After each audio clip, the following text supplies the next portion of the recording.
शिंदे शिवसेनेच्या आमदारांची मस्ती जिरवायची आहे। भाजप आमदार विजयकुमार गावित यांनी पुन्हा एकदा शिंदे आमदारांवर निशाणा साधलाय। भाजप आणि शिंदे गटातील वाद त्यामुळे पुन्हा एकदा चव्हाट्यावर आलाय। माझे दोनच टार्गेट, चंद्रकांत रघुवंशी आणि आमशा पाडवी। आमशा पाडवी यांच्याकडे 12 घर आहेत तर त्यांच्या पत्नीकडे 4 घर आहेत आणि तरी देखील पंतप्रधान घरकुल योजनेचा लाभ घेतलाय असं विधान गावित यांनी केलंय। तर आता यावर चंद्रकांत रघुवंशी यांनी सुद्धा प्रतिक्रिया दिली आहे। आदिवासी खात्यात सर्वाधिक भ्रष्टाचारी मंत्री म्हणून डॉक्टर विजयकुमार गावित यांची ओळख असल्याचं चंद्रकांत रघुवंशी यांनी म्हटलंय।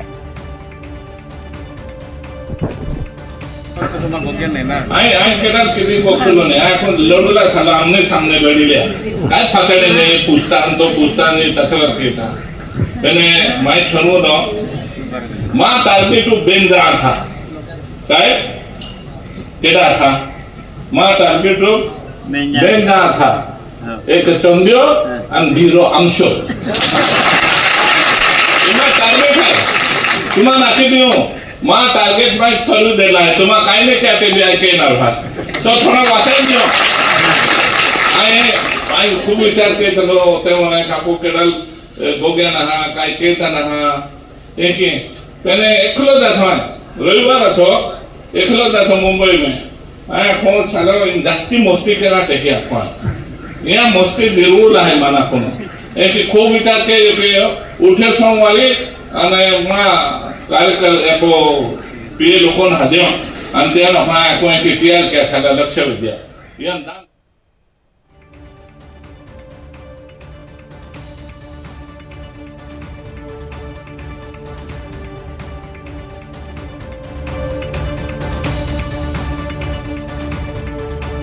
बघा तुम्ही तरी आमचं पूर्ण नाव घेतलं, परंतु विजयकुमार गावित साहेबांनी त्या अक्कलकुव्याच्या भाषणात सांगितलं की चंद्या आणि आमशा यांना मी सोडणार नाही, आम्ही त्याची चिंता करत नाही। एवढे पाप करून डॉक्टर गावितांचं काही झालं नाही।